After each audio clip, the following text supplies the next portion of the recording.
நீங்கள் பார்த்து கொண்டிருப்பது உங்கள் ரேமா டிவி. இது சத்தியத்திற்கு சாட்சி. அலையலையாய் துன்பம் சூழ்ந்து நீலை கலங்கி ஆழ்த்தையில் அலைகடல் தடுத்து நடுவழி விடுத்து கடத்தியே சென்ற கர்த்தரை பாடுவேன், பரவசமாகுவேன், பரந்தோடும் இன்னலே. மகா இரக்கமுள்ள எங்கள் ஆண்டவரே, நன்றி நிறைந்த உள்ளத்தோடுமே நாங்கள் துதிக்கிறோம், ஸ்தோத்தரிக்கிறோம். இவைகளெல்லாம் வேதனைகளுக்கு ஆரம்பம் என்று சொன்ன அந்த காலகட்டத்துக்குள்ளே வந்து நிற்கிறோம் அப்பா. ஆண்டவரே, இந்த இறுதி நாட்களிலே எங்களையும் எங்கள் தேசத்தையும் அந்நியர்களுடைய கைகளிலே நீர் ஒப்பு கொடுத்து, ஆண்டவரே, இந்த தேசத்தில் உம்முடைய பிள்ளைகளுக்கு வேதனைகளும் உபத்திரவங்களும் ஆரம்பிக்கிற இந்த காலகட்டத்திலே ஆண்டவரே, நாங்கள் எப்படி வாழ வேண்டும், நாங்கள் என்ன செய்ய வேண்டும், எப்படி ஜெபிக்க வேண்டும், எப்படி ஜெபிக்கக்கூடாது என்பதை நாங்கள் கற்றுக்கொள்ள எங்களுக்கு உதவி செய்யும். ஆசீர்வதியும். இயேசு கிறிஸ்துவின் நல்ல நாமத்தில் ஜெபிக்கிறோம் எங்கள் அருமை பிதாவே. ஆமேன், ஆமேன். பிரியமானவர்களே, மத்தேயு எழுதின சுவிசேஷம் 24ஆம் அதிகாரத்திலே 3வது வசனத்தை நேற்றைய தினத்திலே தியானித்தோம். இந்த 3, 4 இந்த 2 வசனங்களையும் இப்பொழுது நான் மறுபடியும் உங்களுக்கு வாசிக்கிறேன். பின்பு அவர் ஒலிவ மலையின் மேல் உட்கார்ந்திருக்கையில் சீஷர்கள் அவரிடத்தில் தனித்து வந்து, இவைகள் எப்பொழுது சம்பவிக்கும்? உம்முடைய வருகைக்கும் இந்த உலகத்தின் முடிவுக்கும் அடையாளம் என்ன? எங்களுக்கு சொல்ல வேண்டும் என்றார்கள். இயேசு அவர்களுக்கு பிரதியுத்தரமாக, ஒருவனும் உங்களை வஞ்சியாதபடி எச்சரிக்கையாயிருங்கள். ஆண்டவர் அவருடைய சீஷர்களிடத்தில் சொல்லும் பொழுது, இறுதி காலத்தில் என்ன நடக்கும், உம்முடைய வருகை எப்பொழுது சம்பவிக்கும், இந்த உலகம் எப்பொழுது முடிந்து போகும், அதுக்கெல்லாம் என்ன அடையாளம் எங்களுக்கு காட்ட வேண்டும் என்று கேட்டார். ஏனென்றால் இந்த சீஷர்களிடத்தில் ஏற்கனவே ஆண்டவர் சொல்லி இருந்தார், அவர் வரும் நாளாவது நாளிகையாவது பிதா ஒருவர் தவிர வேறு ஒருவரும் அறியார், குமாரனும் அதை அறியார் என்று சொல்லியிருந்தார். ஆகவே அவர்கள் கேட்டார்கள், நீ எப்போ வருவீங்க அப்படின்னு அவர்கள் டைம் கேட்கல. உம்முடைய வருகைக்கும் உலகத்தின் முடிவுக்கும் அடையாளம் என்ன எங்களுக்கு காண்பிக்க வேண்டும் என்றார்கள். அப்போ இந்த அடையாளங்களை சொல்லும் பொழுது முதல் அடையாளமாக அவர் சொன்னது, இயேசு அவர்களுக்கு மறுமொழியாக, ஒருவனும் உங்களை வஞ்சியாதபடி எச்சரிக்கையாயிருங்கள் என்றால் என்ன பொருள்? இறுதி காலகட்டங்களிலே ஆண்டவருடைய பிள்ளைகளாகிய உங்களையும் என்னையும் வஞ்சிப்பதற்காக அநேகர் புறப்பட்டு வருவார்கள். எங்கிருந்து? நம்முடைய சகோதரர்கள் தான் அப்படி புறப்பட்டு வருவார்கள். நம்முடைய கிறிஸ்தவத்திலிருந்து தான் இந்த ஜனங்கள் வஞ்சிப்பதற்கு புறப்பட்டு வருவார்கள். ஆண்டவர் சொன்னார், இந்த உபத்திரவ காலத்தை கொஞ்சம் குறைச்சி வச்சுருக்கோம். ஏன்னா இந்த உபத்திரவ காலத்தை நான் கூட்டி வச்சிருந்தேன்னா ஒருவரும் நீங்கள் தப்பித்து கொள்ள முடியாது. தெரிந்து கொள்ளப்பட்ட உங்கள் நிமித்தமாய் இந்த காலத்தை கொஞ்சம் குறைச்சி வச்சிருக்கிறேன். ஏன்னா கூடுமானால் தெரிந்து கொள்ளப்பட்டவர்களையும் வஞ்சிக்கத்தக்கதாக கொடிய அற்புதங்கள், அடையாளங்கள் இனி வரும் காலத்தில் நடக்கும்.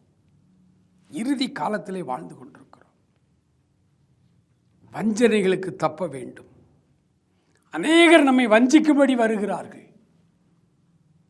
கர்த்தருக்கு சித்தமானால் இந்த 2026 வருடம் துவங்கின பிறகு நீங்கள் பாருங்கள், எக்கச்சக்கமான பேர் நம்மை காட்டி கொடுக்க, எக்கச்சக்கமான பேர் நம்மை வஞ்சிக்கும்படியாய் அநேகர் இந்த தமிழ்நாட்டிலும் இந்தியாவிலும் எழும்ப போகிறார்கள். ஆண்டவருடைய வேதம் சொல்லுகிறது. ஏனெனில் அநேகர் வந்து என் நாமத்தை தரித்து கொண்டு நானே கிறிஸ்து என்று சொல்லி அநேகரை வஞ்சிப்பார்கள்.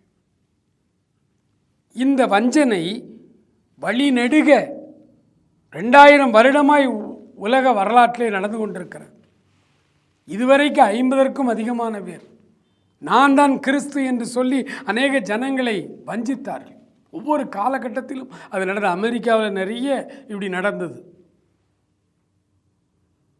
மிகப்பெரிய கூட்டம் உயிரோடு தங்களை தற்கொலை செய்து கொண்டு செத்தார்கள். அநேகர் வஞ்சனைகள் இதெல்லாம் நமக்கு சிம்பாலிக்காக நடந்து கொண்டே வந்து, ஏன்னா கடைசி நாட்களில் கொடுமையான வஞ்சனைகள் உருவாகும். ஆகவே இந்த வஞ்சனைகளுக்கு தப்ப நாம் செய்ய வேண்டிய முதல் காரியம், ஆண்டவருடைய வார்த்தைகளை தெளிவாய் நாம் கற்றுக்கொள்ள வேண்டும். பிழையின்றி, ஒருபுற சாய்வின்றி நாம் மிக தெளிவாய் கற்றுக்கொள்ள வேண்டும். ஆண்டவர் அல்லது ஆவியானவர் இந்த புத்தகத்தை எழுதியவர். இந்த புத்தகத்தை ஒவ்வொருவருக்கும் கற்றுக் கொடுக்கவும், இந்த புத்தகத்தை படிக்கிற பாமர மக்களும் விளங்கிக் கொள்ளவும் பரிசுத்த ஆவியானவர் துணை செய்து கொண்டிருக்கிறார். இந்த புத்தகத்தை மிக தீவிரமாய், மிக கவனமாய் நீங்கள் வாசிக்க துவங்குங்கள். அநேக ஆண்டவருடைய பிள்ளைகளுடைய வீடுகளிலே அந்த காலங்களிலே குடும்ப ஜெபம் தவறாமல் நடக்கும். அதுவும் கிராமங்களில் ரொம்ப ஸ்ட்ரிக்டாக இருப்பாங்க. குடும்ப ஜெபம் கட்டாயம் நடக்கணும். இன்னும் சில கிராமங்களில் குடும்ப ஜெபம் எப்போ ஆரம்பிக்கணும்னு சொல்லி கோயிலில் மணி அடிப்பாங்க. கிறிஸ்தவ கோயில்களில் சின்ன கிராமமாக இருக்கும், ஒரே ஒரு ஆலயம் மட்டும் இருக்கும். ஆகவே அங்கே மணி அடித்தா அந்த கிராமம் முழுசும் கேட்கும். இரவு சரியாக 7:30 மணிக்கு ஒரு பெல் அடிப்பாங்க, அல்ல சில கிராமத்தில் 8 மணிக்கு அடிப்பாங்க. அந்த பெல் அடித்த உடனே அங்கே ஒவ்வொரு கிறிஸ்தவ குடும்பமும் அவர்கள் அங்கே முழங்கால் படிக்கிட்டு ஜெபிக்க ஆரம்பிச்சிடணும், அல்லது பாட்டு பாட ஆரம்பிக்கணும். இப்படியெல்லாம் ஸ்ட்ரிக்டாக வளர்ந்தது தான் தூத்துக்குடி, திருநெல்வேலி மாவட்டத்தில் உள்ள கிறிஸ்தவ கிராமங்கள். ஜெபிக்க ஆரம்பிக்கிறது அந்த டைமில் அவ்வளவு ஜெபத்திற்கு முக்கியத்துவம் கொடுத்தார். இந்த கடைசி காலங்களிலே வேத வசனத்தை கிரமமாய் நீங்கள் வாசிக்க ஆரம்பியுங்கள். பைபிள் வாசித்து ஜெபியுங்கள். ஜெபித்த பின்பு பைபிள் வாசியுங்கள். மாற்றி மாற்றி மாற்றி ஜெபமும் வேத வாசிப்பும் அந்த ரயில் தண்டவாளத்தில் உள்ள 2 இரும்பு கம்பிகளைப் போல அது சரியாக இருந்தால் தான் அந்த ட்ரெயின் கரெக்டாக அதில் போக முடியும். இல்லைன்னா வாழ்க்கை சிதறிடும், வஞ்சிக்கப்பட்டு விடுவோம். ஜெபமும் தேவை, வேத வசனமும் நமக்கு மிக மிக மிக அவசியம். வெறும் வேத வசனம் ஒரு மனிதனை காப்பாற்ற முடியாது. அதே போல் வெறும் ஜெபமும் ஒரு மனிதனை காப்பாற்ற முடியாது. ஜெபமும் வேத வாசிப்பும் 2ம் இணைந்திருக்க வேண்டும். ஏன்னா இது கடைசி காலம். கூடுமானால் தெரிந்து கொள்ளப்பட்டவர்களையும் வஞ்சிக்கத்தக்கதான அற்புதங்கள் நடக்கும்னு போட்டிருக்கு. அப்படின்னா தெரிந்து கொள்ளப்பட்டவர்கள் கூட அப்படியே சந்தேகப்படும் அளவுக்கு உண்மையா பொய்யா, போலி எது, நிஜம் எது என்று தெரியாத அளவுக்கு பிரச்சனைகள் இனி வரும் நாட்களிலே உருவாகும். அவ்விதமான வஞ்சகங்களிலிருந்து நம்மை காத்துக்கொள்வதற்கு நாம் செய்ய வேண்டிய முதல் காரியம், வேதத்தை தெளிவாய் நாம் வாசிக்க வேண்டும். வேதம் நம்முடைய உள்ளத்திலே பதிக்கப்பட்டிருக்க வேண்டும். ஏனென்றால் இந்த வேதம் மட்டும்தான் சத்திய வேதம். இதுதான் எல்லாத்தையும் நமக்கு கற்றுத்தருகிறது. ஆகவே இந்த வேதத்தை நமக்குள்ளே வைத்துக்கொண்டு தேவ சமூகத்திலே மணிக்கணக்காய் ஜெபியுங்கள். ஜெபம் ஒரு நல்ல உணர்வை நமக்கு தரும். உணர்வற்றவர்களாக இன்றைக்கு திருச்சபைகளும் மனிதர்களும் மாறிப்போனது காரணம் ஜெபம் இல்லை. அதை நான் சொல்லும் பொழுது முந்தைய காலத்தில் திருச்சபை மக்கள் குடும்பங்களில் இரவு ஜெபம். இன்றைக்கி எந்த குடும்பத்தில் இரவு குடும்ப ஜெபம் இருக்கிறது? விரல் விட்டு எண்ணி விடலாம். குடும்ப ஜெபத்தை துவங்குங்கள். குடும்ப ஜெபத்தை ஆரம்பியுங்கள். நீங்கள் வஞ்சிக்கப்படாதிருக்க வேண்டுமானால் திருச்சபை ஆதி நிலைக்கு திரும்ப வேண்டும். ஜெபிக்க ஆரம்பியுங்கள். வேத வசனங்களை வாசித்து தியானிக்க ஆரம்பியுங்கள். இதுதான் முதலாவது வஞ்சகங்களுக்கு நம்மை தப்பித்துக் கொள்ள ஒரு முக்கியமான வழி. வஞ்சகங்களுக்கு தப்பித்துக்கொள்ள ஒரு முக்கியமான வழி. 2வது, வஞ்சிக்கப்படுகிறவனுக்கு தான் வஞ்சிக்கப்படுகிறோம் என்றே தெரியாமல் நடக்கும். அதான் இதில் உள்ள பெரிய கஷ்டம். ஒரு நாள் மக்கள் எல்லாரும் கூடி வந்தார்கள். ஏரோது ராஜ சிம்மாசனத்திலே அமர்ந்து பேசினான். அவன் பேசின பொழுது ஜனங்கள் ஆர்ப்பரித்தார்கள். இது மனிதனுடைய வார்த்தை அல்ல, இது தேவனுடைய வார்த்தை என்று ஆர்ப்பரித்தார்கள். ஏரோது கடவுளுக்கு மகிமையை செலுத்தல. வேதம் சொல்லுகிறது, ஏரோதின் பக்கத்திலே நின்று கொண்டிருந்த தேவதூதன் ஆசனத்திலிருந்து அவரை அடித்து கீழே தள்ளினான். கீழே விழுந்த ஏரோது புழு புழுத்து செத்தான் என்று வேதம் சொல்லுகிறது. இல்லை, என்ன பிரச்சனை? ஏரோது பேசினது தேவனுடைய வார்த்தை. பக்கத்தில் தேவதூதன் நின்றிருக்கிறார். இதெல்லாம் அவருக்கு தெரியல. ஜனங்கள் ஆர்ப்பரிக்க, ஜனங்களுக்கு தெரியுது இது தேவ வார்த்தைன்னு, ஏரோதுக்கு தெரியல. நம்ம தான் பேசுகிறோம்னு நினச்சிக்கிட்டான். தேவனுக்கு மகிமையை செலுத்தாதனால புழுத்து செத்தான் என்று வேதம் சொல்லுகிறது. இதுதான் ஆபத்து.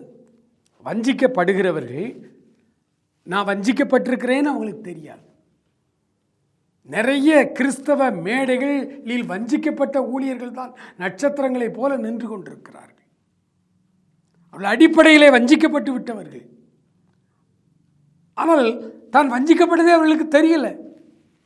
அப்போ வஞ்சிக்கப்படுகிறதுக்கு முதல் அடையாளம் என்னன்னா, தன்னை நான் தான் ஆண்டவருக்கு ரொம்ப விசேஷம், ஆண்டவர் என் மூலமாக தான் கிரியை செய்கிறார், ஆண்டவர் என் மூலம்தான் இவ்வளவு அற்புதங்களை செய்கிறார், நான் விசேஷமானவன், மற்றவர்களை விட நான் விசேஷமானவன் என்று ஒருவன் எப்பொழுது நினைக்கிறானோ, அல்லது ஒரு ஊழியக்காரன் எப்பொழுது நினைக்கிறானோ, அதுதான் அவனுடைய வீழ்ச்சி. அவன் வஞ்சிக்கப்பட்டிருக்கிறான் என்று பொருள். அப்படிப்பட்டவர்களை விட்டு விலக வேண்டும். அப்படிப்பட்டவர்கள், ஏன்னா அவங்களுக்கே தெரியாது அவங்க வஞ்சிக்கப்பட்டது, ஆனால் வஞ்சிக்கப்பட்டுக்கிட்டு இருக்கிறாங்க. அவர்களை பின்பற்றி செல்லுகிற எல்லாருமே வஞ்சிக்கப்படுவார்கள். இன்னைக்கு நிறைய ஆண்டவருடைய பிள்ளைகளை பாருங்க, எங்க சபை தான் பெஸ்ட்டும்பாங்க. சொன்னாலே போச்சு.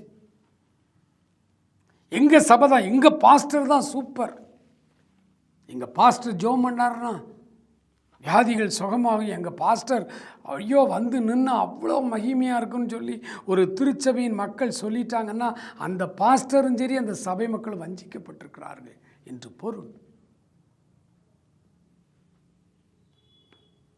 வஞ்சிக்கப்படுதல் தான். அதுக்கு நம்ம ரொம்ப கவனமாய் நாம் இருக்க வேண்டும். நான் என்கிற எண்ணம், நான் தான் பெரியவன், ஆண்டவர் என்னைத்தான், ஆனால் வெளியில் சொல்லவே மாட்டாங்க. மேடையிலெல்லாம் ரொம்ப தன்னை தாழ்த்துவாங்க, மாய்மாலமான தாழ்மை. ஆனால் உள்ளத்தில் ஒரு மிகப்பெரிய அகந்தை இருக்கும், மிகப்பெரிய மேட்டிமை இருக்கும். வஞ்சிக்கப்பட்டிருக்கிறார்கள் என்று பொருள். நாங்கள் தான், எங்களெல்லாம் யாரும் லேசில் சந்திக்க முடியாது, அவர்கள் வஞ்சனைக்குள்ளே இருக்கிறார்கள் என்று பொருள். எனக்கு அருமையானவர்களே, இந்த வஞ்சனைகளை நீங்கள் அறிந்து கொள்ள வேண்டுமானால் கிரமமான வேத வாசிப்பு, ஜெபம், குடும்ப ஜெபம், ஜெபம், அதே நேரத்தில் வேத வாசிப்பு, ரெண்டும் சைமல்டேனியஸாக, இந்த ரெண்டும் சமமாக இருக்கணும், சமநிலை தவறக்கூடாது. ஆண்டவருடைய சமூகத்தில் உங்களை அர்ப்பணியுங்கள். ஆண்டவருக்கென்று வாழும்படி வரப்போகிற உபத்திரவ காலத்தில் நான் இந்த உபத்திரவத்தை எப்படி நான் சந்திக்க முடியும், இந்த உபத்திரவத்திற்குள்ளாய் நான் எப்படி போக முடியும்? எல்லாருடைய ஜெபமே எப்படி இருக்குன்னா, ஆண்டவர் உபத்திரவமே வரக்கூடாது, எங்கள் தமிழ்நாட்டில் உபத்திரவங்கள் வரக்கூடாது, ஆட்சியை மாற்றிருங்க, ஒன்றிய அரசை மாற்றிருங்க. மாற்றிட்டாக்கல எல்லாம் நடந்துருமா? பேசிக்காக ஒன்று, நம்முடைய ஜெபங்கள், நம்முடைய வழிகள், நம்முடைய காரியங்கள் தேவ சித்தத்தை மாற்றாது. ஒருவேளை நீங்கள் சொல்லலாம், நினிவே ஜனங்கள் ஜெபித்தார்கள், 3 நாள் உபவாசித்து ஜெபித்தார்கள், ஆண்டவர் அந்த 40 நாளில் அந்த தேசத்தை கவிழ்த்து போடுவேன் என்று சொன்னதை ஆண்டவர் மாற்றிவிட்டாரே, நிறுத்திவிட்டாரே என்று. இல்லை இல்லை, தேவனுடைய வார்த்தை ஒரு நாளும் மாறாது. அந்த 3 நாட்கள் அந்த தேசம் முழுவதும் ஜெபித்த பொழுது ஆண்டவர் அன்றைக்கு அந்த காரியத்தை தடுத்து நிறுத்தது காரணம், யோனாவுக்கு தன்னுடைய காரியங்களை ஆண்டவர் கற்றுக் கொடுப்பதற்காக தற்காலிகமாக இதை நிறுத்தி வைத்தார். நாகும் புஸ்தகத்துக்கு வாங்க. அதே நினிவே தீயினாலும் தண்ணீரினாலும் அழிக்கப்பட்டு போனது. மகா நகரமாகிய நினிவே தீயினாலும் தண்ணீரினாலும் அழிக்கப்பட்டது. இன்றைக்கும் அங்கே அகழ்வாராய்ச்சி நடந்திருக்கிறது. அந்த அகழ்வாராய்ச்சியில் அரண்மனையினுடைய உத்தரங்களை கண்டுபிடித்திருக்கிறார்கள்.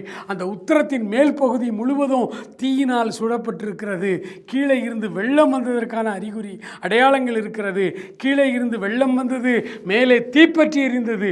தீயினாலும் தண்ணீரினாலும் நினிவே, மகா நகரமாகிய நினிவே முழுமையாய் அழிக்கப்பட்டது என்று நம்ம நாகும் புஸ்தகத்திலே வாசிக்கிறோம். எனக்கு அருமையானவர்களே, வேதத்தின் துவக்க நூலாக இருக்கிற, தொடக்க நூலாக இருக்கிற ஆதியாகமம் முதல் 11 நீங்கள் அதிகாரங்களை கவனமாய் நீங்கள் படிப்பீர்களானால் அதில் தேவனுடைய சித்தம், தேவனுடைய திட்டம், அதற்காக அவர் என்ன செய்கிறார் தெளிவாய் நாம் கற்றுக்கொள்ள முடியும். ஆகவே தேவ திட்டத்தையும் தேவ சித்தத்தையும் நம்முடைய ஜெபத்தால் மாற்ற முடியாது.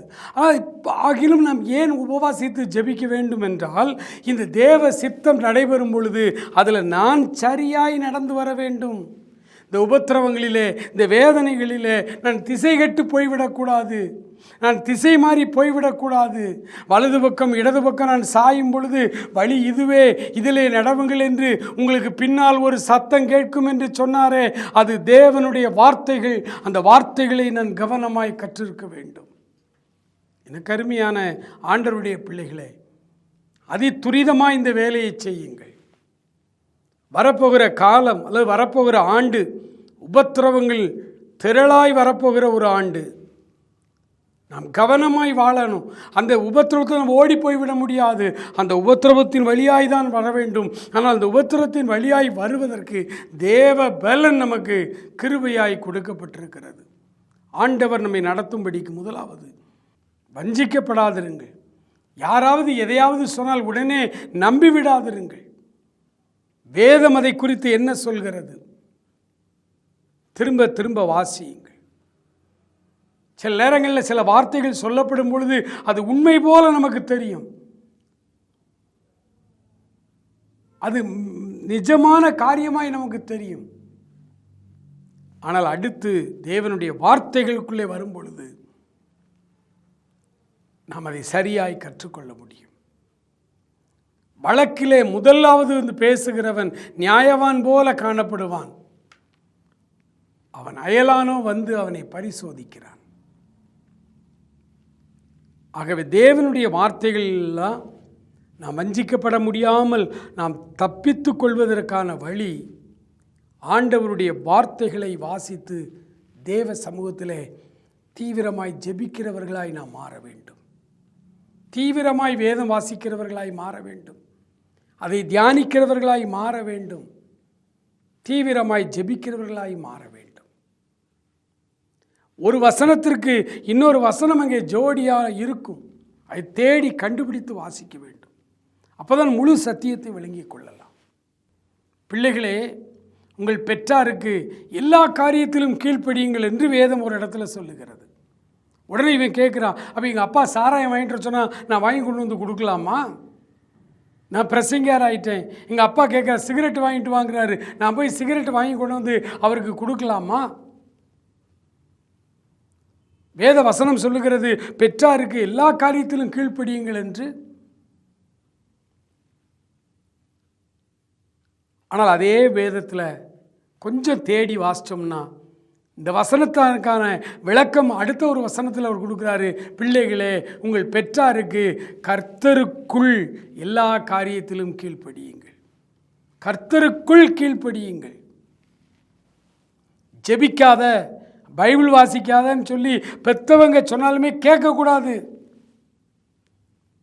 கர்த்தருக்குள் அவர்கள் சொல்லுகிற காரியங்களை கேட்கணும். இப்போ இதை சாப்பிடு உடம்புக்கு நல்லது, இதை சாப்பிடாத அப்படின்னு சொன்னால் கேட்கணும். நல்ல காரியங்கள், கர்த்தருக்குள் உள்ள காரியங்கள், ஒரு காரியத்தை பெற்றவங்க சொன்னால் நம்ம அதை கேட்கணும். ஜெபி, தினம் முழங்கால் போட்டு ஜெபம் பண்ணு, பைபிள் வாசின்னு சொன்னால் கேட்கணும். ஜெபிக்காத, பைபிள் வாசிக்காத, சினிமாவுக்கு போ அப்படின்னு ஒரு தகப்பன் சொன்னால் அந்த தகப்பனுடைய வார்த்தைக்கு கீழ்ப்படியணும்னு அவசியம் இல்லை. அப்போ இந்த 2 வசனத்தையும் நம்ம சேர்த்து படித்திருக்க வேண்டும். ஒரு வசனத்தை மாத்திரம் பிடித்து கொண்டு போகக்கூடாது. பிள்ளைகளே, உங்கள் பெற்றாருக்கு கர்த்தருக்குள் எல்லா காரியங்களிலும் கீழ்ப்படியுங்கள். எனக்கு அன்பானவர்களே, வஞ்சனைகளுக்கு நாம் தப்ப வேதத்தை தேடி தேடி தேடி வாசியுங்கள். வேதத்தை வாசியுங்கள். ஒரு இடத்துல ஒரு வசனத்திற்கு ஒரு விளக்கம் சொன்னீங்கன்னா அதே விளக்கம் அந்த பைபிள் முழுசும், அந்த வசனங்கள் எங்கே வந்தாலும் அந்த விளக்கம் சரியாக பொருந்தணும். அப்போதான் அந்த விளக்கத்தை நாம் எடுத்துக்கொள்ள முடியும். ஆகவே தான் பவுல் தீமோத்தேயுக்கு எழுதும் பொழுது எழுதினார், சத்திய வசனத்தை நீ நிதானமாய் பகுத்து போதிக்கிறவனாக ஜாக்கிரதை உள்ளவனாயிரு. நிதானமாய் பகுத்து போதிக்க, தமிழில் அப்படி போட்டிருக்கு.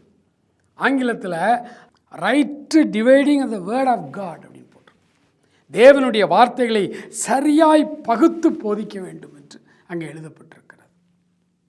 எனக்கு அன்பானவர்களே, வஞ்சனைக்கு தப்பித்துக்கொள்ள இன்றைக்கே நீங்கள் ஆயத்தப்படுங்கள். கண்களை மூடி ஆண்டவரிடத்தில் நம்மை ஒப்பு கொடுப்போமா? மகா இரக்கமுள்ள எங்கள் ஆண்டவரே, வரப்போகிற உபத்திரவங்களுக்கு, ஆண்டவரே, வரப்போகிற வஞ்சனைகளுக்கு நாங்கள் தப்பித்துக்கொள்ள தகப்பனே நீங்கள் கிருபை தரும்படி ஆய்ச்சிப்பிக்கிறோம்.